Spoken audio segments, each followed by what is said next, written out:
You're walking down the street towards your haven. In some other town, the sidewalks would be deserted this time of night. In NYC, there are plenty of passerbys going about their business.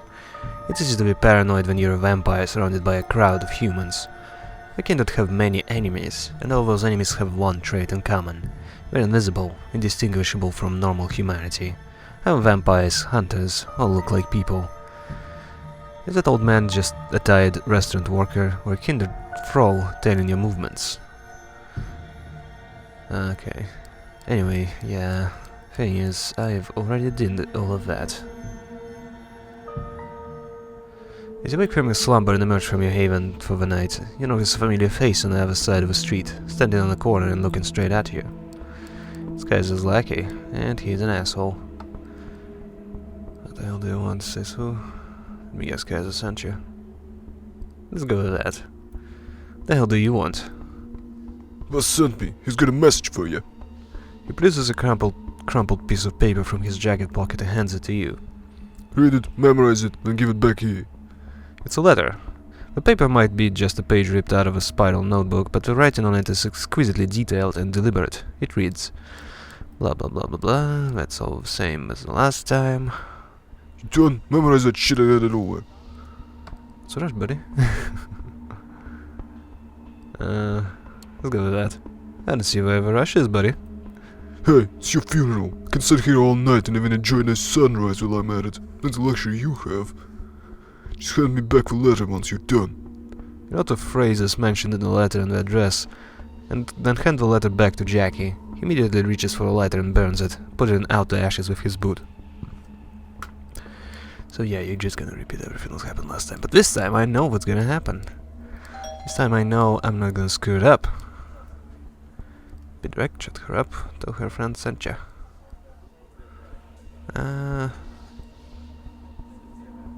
Shut her up. You get such a big selection of wine. So you wouldn't have to have a bottle. Actually, crap, I think I selected this last time as well. Instead of being direct. Casually recite the phrase. Recite the phrase straight and simple. Recite the phrase and reassure her. Straight and simple.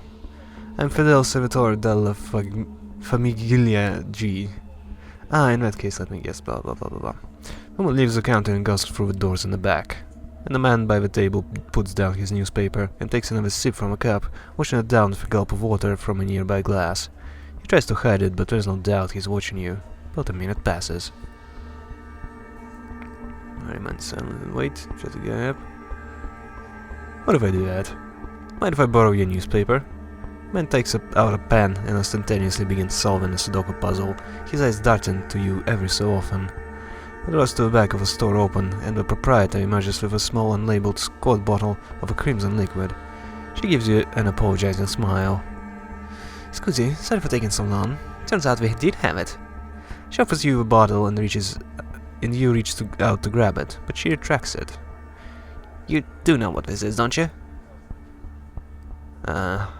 I'll be thinking this, thank you." You focus your blood and immediately see both of the people in the shop focus intently on you and what you're about to say. "I know exactly what this is, and I'm the right person to give it to." Woman gives you a bottle without hesitation. "Grazie." Deciding you've pushed your luck far enough, you nod and exit the store, and take a brisk walk to your car. Nobody follows you as you leave Nolita and drive back to your apartment. It takes you some time to find a parking lot, but finally you get out of your car and start looking for Jackie. He's not far from where you parted ways just about 2 hours ago. Get the goods. And it is what this is. Blood, obviously. I do, but it was a hassle. I guess it wasn't. Sure do. Sure do. I sure do. Cool, stand by, I gotta make a call. Takes a few more steps into the narrow space between the two buildings and take out the same high-tech phone you saw him carry the last time. Hey boss, yeah, we have it. Ready? Do I point them to? Okay. Yeah, I'll let him go there right away. He puts the phone back inside his pocket and turns back to you. Village Point, half an hour, so you better step on it. See you around. Just a flippant salute, Jackie starts walking down the street. You make your way back to the car and drive. You had to push the speed limit to make it on time, but you're here. Village Point is quite a change of scenery. The place is a post-industrial dump, a nearby stadium notwithstanding. You stop your car once you realize that if you go any further down, the potholes are going to kill your chassis. You step out into one of those gashes in the asphalt, splashing the ankle-deep water. Kaiser's limo is nowhere to be seen. In fact, the whole place is pretty much deserted, other than the apparent proprietor of a lonely bar, a middle-aged woman who is just locking the place up. Look around for Kaiser. Well then, I might as well feed. This is too perfect of an opportunity not to take advantage of. She's walking to her car, ready to go tonight, and you sneak up on her. She's far too tired to resist your strong hold and a swift bite. You can taste the caffeine in her veins, smell the cheap cigarettes on her hair, the old cooking grease on her clothes. She passes out, your soul to the closing note of a long day at work. You let her down gently and feel a pang of remorse. You pick up her car keys she dropped and place her in the driver's seat. She'll find an explanation for passing out like this, for sure. The bright lights of a car pulling up down the road illuminate you as you close the door. It's a black limo. Kaiser is finally here, it would seem. Same as last time a car door opens, but nobody comes out, you know the drill. This time Kaiser is visible. First time you look inside, you sit down and close the door behind you. So, you pulled it off without a hitch, man. Give it here. You hand down the bottle to the Nosferatu. He uncorks it gently, takes a whiff and puts the cork back in. Yeah, that's the stuff. I can see you're useful beyond your charm with a subtlety of a battering ram. Good to know. Here's Langley's precious address. He passes you an envelope with what feels like a thick card inside. Thank you, Mr. Kaiser, now we're even. I think he still owe me a bonus for the extra legwork. And I think you're a dumb piece of shit for even bringing it up. We can both be right. Time for you to get out now. He waves you out of the car. With an envelope in hand, you get out back onto the torn asphalt and decrepit surroundings. Lima slowly drives away. Finally, you can return to Sophie and bring her what she wanted. Gregory lets you in. You hear a shrill, unpleasant laugh and you realize Sophie's having a guest over. Thomas Arturo, with an Elysium a few nights back. That shriek is unmistakable. Ah, Josephine, so glad to see you. Tell me, did you two have a chance to talk before? Thomas speaks out before you can. Why, yes, of course, and such a good first impression you made too. Miss Langley clearly did the right thing by taking you under her wing. I'm sure she thinks so too, don't you, Sophie? Why, of course Of course you do, of course. Well, I believe I got to be going. I'll be sure to let Prince Panhard know your thoughts, Miss Langley. What forward, or as close as I can remember them. I appreciate it, Thomas. You two enjoy your night now. Good night, Sophie, Josephine, Greggy boy. He gives you a sly smile. Sophie Driver opens the door for Arthur, and the guests step out with a single wave of a hand toward his host and you. The doors close. Got the characters in here. What the creep? Let's go with that. That guy's a creep. I won't be so harsh-fledged, but it does take some getting used to, certainly. Thomas has a clout on court and access to many juicy details on everyone from a prince to the lowliest primogen. It's useful to have him on your side, even if his eccentricity requires some patience. Speaking of patience, you have been putting mine into the test lately. Did you manage to contact Kaiser and acquire what I asked for? Yes, but I had to do another job for him. Have it sort of for a wait. Some more gratitude. Let's go with sorry for wait. I do have it. He gave me this card. Apologies for keeping you waiting. She retrieves the envelope from you. What's important is what you have it. Did he give you trouble? Had to deal with his servants first. Had to retrieve a bottle for him. Just a huge prick. I kinda wanna say all three of those at the same time. Let's go with a prick. I was thinking about this entire operation. Kaiser's just a huge prick. She chuckles. Why? Do you think I wanted you to deal with him? I appreciate your sacrifice, I really do. She opens the envelope and looks at the car. You notice the same lettering you saw on Kaiser's note from before, but can't see the details. Her eyes widen. Yes, excellent. I need to call on some favors. I will likely be busy for the next few nights. You have my permission to show some initiative, my dear Charge. I will contact you soon. If that, Sophie ushers you outside and you are left to do with the rest of the night's hours as you like. Well, I do have enough choices as it is. Somebody's watching me, part 1. I don't recognize this music. Interesting. Final confrontation between Agathon and Juno is getting near. An Iceland Starbridge, High Regent of a Chantry of the 5 boroughs in New York, is impatient to see its results. I don't like where this is going, but I'm gonna go with it anyway. You're in New Haven and someone knocks on your front door. Puzzled you open. Yet again buggy. This is not supposed to appear yet. Agathon stands in the hallway expectantly, as if 10 seconds it took for you to come to the door was an impossible imposition. How did you find me? Is your grandmother okay? You need my help? Let me guess, you're going out to hunt for some research notes, and you need my help. Yes, exactly. Let's go. You follow Agathon down to a street wondering what kind of revelation tonight will hold. So far, Agathon's rituals haven't been successful at locating the research notes, but you've learned a lot about the Tremere and Agathon himself. This time I've got it. Problem when an old vampire disappears, even from our clan, is what is so secretive. It's hard for us to find out what we're up to. Agathon's car is parked out on the curb. You get in and Agathon starts to drive. You may have guessed the notes we're looking for belong to an old member of the house. The problem is what we need them to continue our research. What's the research about? Who's your missing clanmate? Why does Juno need the notes? What does Juno want to do with these notes? Is she going into research? Agathon looks at you, and certainly before returning his eyes to the street ahead.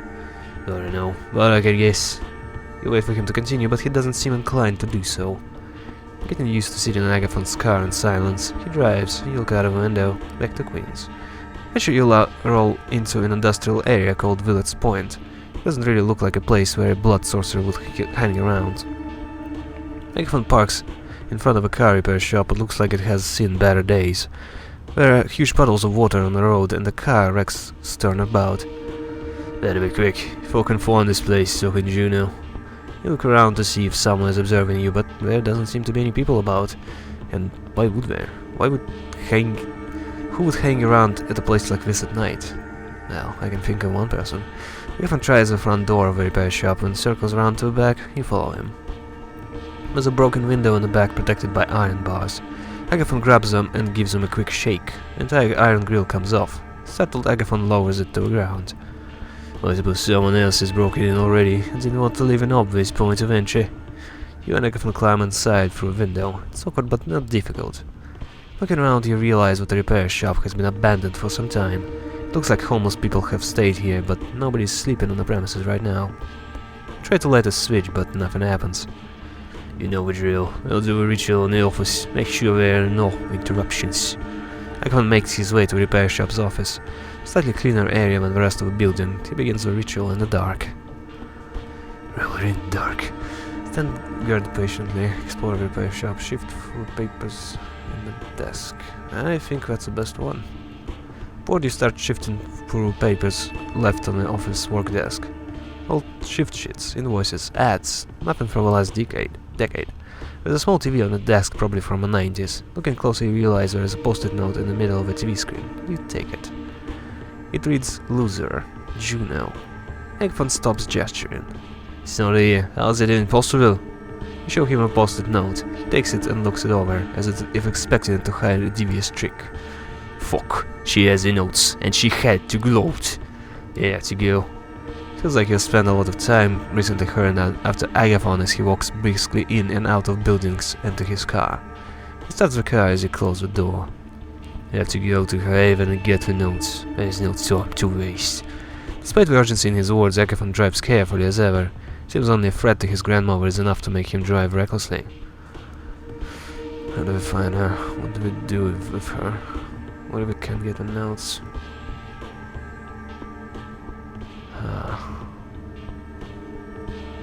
It's up to him what to do. I don't think my input is required to that, so... What if we can't get the notes? Austin will be very unhappy. I will be unhappy too. Research in those notes could be a great boon to all kindred, mortals too. Juno's haven is in Brooklyn, in a waterfront warehouse. Agathon drives south to Brooklyn. This is one of the advantages of being undead. Moving at night, traffic is much easier than if you wanted to zoom around 5 boroughs during rush hour. Parking the car, Agathon points to a light coming from an otherwise dark yellow brick warehouse. Let's go in. Use the front door, go around the warehouse. I think the front door is fine. She probably already knows we're coming. No time to get fancy. You go to the front door of the warehouse. Well, that doesn't look ominous or anything. The door has glass panes, so you can see inside of a warehouse. There are candles on the floor and an ornate ring of occult symbols covering the entire floor. June is sitting in the middle with an enamel wash basin in front of her, peering in. You try to listen, but it's difficult without making yourself conspicuous in the pane. As if she doesn't know you're already here. We have to talk to her. Agathon tries to break the door by ramming into it with his shoulder. It's flimsy and crashes in with surprisingly little effort. Agathon, just in time. Juno, you have to stop. Hand me the notes. Oh, Agathon, you're such an idiot. This is beyond you now. I'll give you one last chance. Come with me. Forget Aislinn and her power games. Join me and you can become your own man. What? Agathon seems genuinely flabbergasted at the suggestion.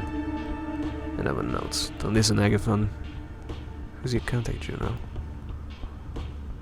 Might as well. Who's your contact, Juno? Who were you talking to? Juno smiles at you. That's a good question. I guess Aislinn Starbridge doesn't go around trumpeting the fact that the old hierarchy doesn't hold a monopoly on Tremere power anymore. There are other forces out there, and I'll join them. Juno picks up a bulging old folder from a chair inside the ritual circle. If this dumbass has any brains, he'll join me. No, and not for the clan, but for my family, my real family. I'll betray the clan, you know that. Juno sighs. She doesn't look surprised at Agathon's refusal to come with her. I would have felt bad if I haven't offered you a chance. Come back to Shanty with me, Juno. Talk to Aisling. You'll see what this is not a good idea. You glance at Agathon in concern. You're no sorcerer, but the idea of fighting Juno in the middle of her ritual circle doesn't look like a good idea. 2 words. Fuck you. Well, if I can use magic, might as well.